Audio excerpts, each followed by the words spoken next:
All right, JJ. We do this on every single episode of this show. It's called the Cardinals Quickfire. So I just get you a bunch of questions that have nothing to do with each other, and we just kind of roll with it and see what pops up. So Cool. Let's go ahead and roll into the Cardinals Quickfire.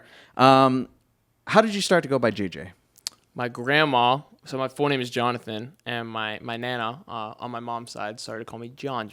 So John is obviously where JJ comes from, and actually what ended up happening is my first football coach said, I'm not calling you John, so I'll call you JJ. And that's it, and it's stuck. Yeah, I was confused because your middle name isn't like James Nope. or something.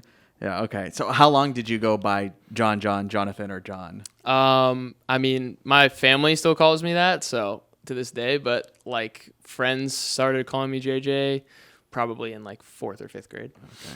Okay. During college at WVU, how often did you hear the song Country Roads?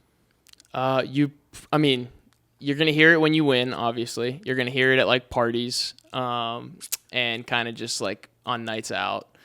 Other than that, like you're not playing it a ton just because you hear it a bunch, but it's also like for us, it's like sacred. Like we want that to be playing like when we just had a big win. But I mean, our teams were good, so I was fortunate to hear it a lot. Okay, this is kind of more of a general baseball question. So you've been on a ton of teams, played with a bunch of players, right? Like you'll go and play somewhere like Team USA for a couple of weeks or whatever. So how long do you need to play with somebody until you follow a teammate on Instagram? Like what's the protocol there? Because like you can't follow everybody you've played with, right? Yeah, I mean, you're right, but I mean for me, like if I played a game with you, then like that's enough. In my opinion, I might not like go look up your name to follow you on Instagram, but like if I ever see your name or see that you followed me, like You'll follow back. Yeah, like I mean that's really all you need. Oh wow, okay. So you're following a good chunk of people. Yeah, I follow a lot. I mean, yeah, it's like guys that I played with, they're good dudes. Now, like I mean, if you play with a guy who wasn't a good dude, then maybe you don't. But I haven't come across that many of those. I love that. I know you're super proud of your Korean heritage. Are you the guy to take the wheel at Korean barbecue? Like someone's got to order, someone's got to cook. Are you the guy? Yeah, I mean, like I'll know what to do. We actually don't go to a ton of Korean barbecue. Like my grandma used to cook a ton for us, or we just go to like more authentic Korean cuisine where like they'll cook it for you.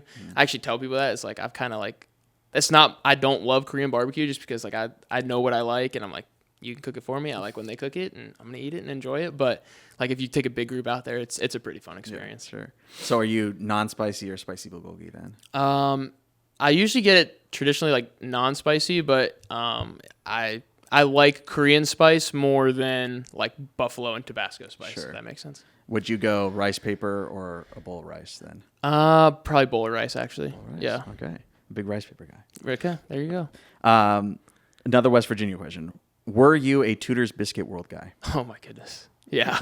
If you go there, you are. Like it's unbelievable. It's probably not great for you, but it tastes amazing. What's the order? So I would get like the Huggy Bear, which I think is like potato, sausage, and egg, and then I would get the Duke. I think I mixed it up, but so the Duke was potato, sausage, and egg. The Huggy Bear was like bacon, sausage, egg. So Yeah, good that's stuff. great for a morning. Yeah. Like It maybe gets you going. or it slows you down a little bit. Both. But in the best way possible. Yeah. Depending on what you did the night before. We talked a little bit about your gaming outside of the Pokemon stuff and the 3DS and everything. Like, do you still play MCU? Yeah. I mean, I do. Like, it's we obviously don't have a ton of time, but I've played like a ton of Rocket League, Rainbow Six, Fortnite, obviously, bunch of stuff like that. I play the show. Like, I have my card in the show, which is cool. I just started playing UFC like last weekend in the hotel, so that was fun. But I just mess around, try to kill some time. So you're like online, like multiplayer, like that type of stuff is Yeah. in your world, not in the single player world anymore. Like single player if I'm on the road, like offline stuff. But if I have a connection, then yeah, I'll go online. Cool. All right, this is our last question, man, and we do this with every single person, and we always get. I'm always intrigued by these answers. We had a great one on the last episode. So, one pitcher, alive or dead, you get to face them. Who are you picking?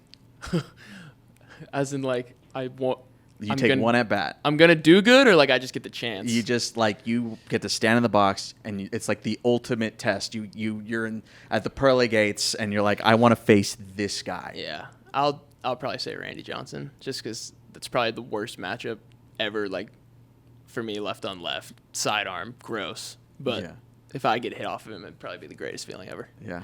Randy coming at you with heat and everything across his zone. Like, what's the attack plan against, like you said, left on left against Randy Johnson? Fastball, center. Hope he throws it there. Yeah. Good luck, dude. I don't think that's happening. JJ Wetherholt, thanks for joining us, bro. Thank you, guys.